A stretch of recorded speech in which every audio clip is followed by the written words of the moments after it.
En amour, l'évolution moderne des couples d'aujourd'hui. Bonjour, vous me connaissez, je suis Germain Roncari, psychopraticien de vie sentimentale et j'accompagne toutes les personnes qui veulent être heureuses en amour, que vous soyez en couple ou une personne seule qui désire rencontrer l'amour. Donc n'hésitez pas à prendre rendez-vous avec moi, c'est possible à distance de chez vous par Skype, téléphone, WhatsApp. Toutes les infos sur mon site germainroncari.com, n'hésitez pas à trouver ce dont vous avez besoin et donnez-vous la chance d'aimer et d'être aimé. Alors, c'est vrai que c'est intéressant de voir l'évolution des couples, disons, depuis 2-3 siècles. Quand on regarde vers le XVIIe, le XVIIIe, les gens ne se mariaient jamais par amour. C'était pour eux trop dangereux de se marier par amour et les mariages étaient arrangés parce qu'il fallait bien avoir de l'argent. Il n'y avait pas à ce moment-là, je dirais, de salariat. Donc les familles s'unissaient pour gagner de l'argent, pour vivre. Et les mariages étaient organisés ainsi et les gens s'autorisaient, je dirais, à avoir des vies extra-conjugales. La fidélité n'était pas forcément la chose la plus importante. Ce qui était important, c'était bien sûr le couple, avoir des familles assez fortes, avec de l'argent et l'image sociale. Même si les gens se trompaient, même si les gens à cette époque-là étaient très libertins, eh bien ils faisaient ça de façon discrète parce que l'image sociale, c'était quelque chose d'important. Je crois que le divorce est arrivé à la fin du XIXe siècle. À ce moment-là, les choses ont commencé tout petit peu à évoluer et puis les gens ont commencé à vivre ensemble par désir plus que par nécessité financière ou administrative. Et bien sûr, c'est bien que c'est évolué, c'est important de vivre avec quelqu'un avec qui on a envie de vivre. Tout cela a continué à évoluer, mais je trouve personnellement que ça s'est un peu accéléré, beaucoup accéléré même, je dirais, ces 20-30 dernières années.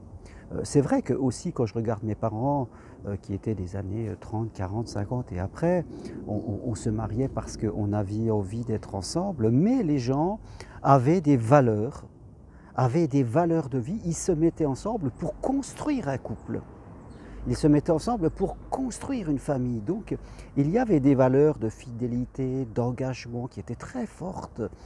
Les gens restaient ensemble même s'ils parcouraient des difficultés. Ils ne remettaient pas en cause des unions, je dirais, pour des simples mésententes. Et on voyait des couples qui vivaient toute leur vie. Ils se rencontraient à 20 ans, 18 ans et à 80 ans, 60 ans après, voire plus, ils étaient encore ensemble. Ils avaient vraiment cette envie de perdurer, la famille, les enfants, on est ensemble. Ça faisait des couples vraiment que l'on retrouvait de personnes âgées marchant encore main dans la main. Et même s'ils avaient eu des mésententes, parfois fortes, à aucun moment ils décidaient de se séparer. C'était pas dans leur pensée, voilà. Moi, quand je regarde mes parents qui sont encore en vie, qui ont 85, 86 ans, l'idée même de divorcer ne leur traverse pas l'esprit. Hein. Pour eux, la famille, le couple, c'est quelque chose d'important, il faut en prendre soin, il faut travailler dessus, et les gens étaient comme cela. Bien sûr, tout cela, ça a évolué, il fallait avoir beaucoup de négation. Les gens étaient un petit peu dans la transcendance, c'est-à-dire ils faisaient des choses qui étaient plus grandes qu'elles. La transcendance, c'est faire des choses plus grandes que soi. Et toutes nos vies, on a vécu dans la transcendance de diverses façons, que ce soit la religion, que ce soit la République, que ce soit la famille. On se transcende par quelque chose de plus grand que soi et on ne reste pas sur des choses exclusivement centrées sur soi. Le contraire de la transcendance, c'est l'immanence, c'est-à-dire je suis concentré sur des choses exclusivement pour moi. Et voilà, et dans l'amour, on est passé d'une certaine transcendance, d'une certaine force. Le couple est plus grand que moi, il doit me perdurer, à une immanence, là, c'est-à-dire mon besoin, je dois tomber amoureux, je dois aimer, le couple que je vis, ça doit durer dans le temps, ça doit être toujours bien. Et je vois que les gens sont très exigeants par rapport à leurs critères, par rapport à ce qu'ils attendent, par rapport même au temps, le temps qui va passer dans la vie amoureuse, les années qui passent, et souvent on voit des gens qui, au bout d'un moment, j'ai eu encore hier quelqu'un qui me disait qu'au bout d'un moment, de quelques années, ça ne me convenait plus.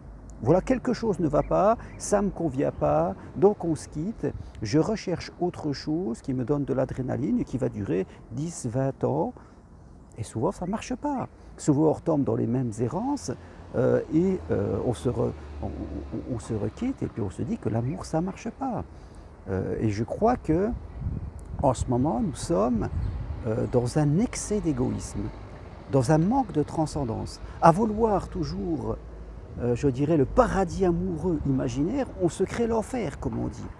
L'amour, vivre à deux, c'est aussi avoir cette envie d'engagement, prendre soin de son couple, en être l'architecte et vraiment faire en sorte qu'il reste comme une fleur toujours en forme, qu'elle est toujours épanouie. Bien sûr, il y aura des moments d'ennui, des moments où on se demande pourquoi on est là, des moments où on voudrait peut-être faire autre chose, rencontrer une nouvelle personne. On peut avoir ces sensations, mais on ne les écoute pas. Je veux dire, moi, aujourd'hui, ça fait 15 ans que je suis avec la personne avec qui je suis. J'avais vécu 15 ans avec une autre, malheureusement, elle est décédée. Mais je vis aussi des moments de lenteur, des moments d'ennui, mais aussi des moments d'extase, des moments de joie. Et je suis très acteur dans ma vie de couple avec ma compagne. On fait très, très attention à nous. Donc, aujourd'hui, faites attention. Dans l'évolution du couple, je trouve que les gens sont devenus trop égoïstes, trop centrés sur leurs besoins à eux. Parfois, ils cherchent quelque chose qui n'existe pas vraiment dans le temps. Ils sont vraiment dans l'immanence, c'est-à-dire centrés sur eux-mêmes. Ils oublient que fonder une famille, fonder un couple qui perdure dans le temps, ça nous demande à être plus grand que nous.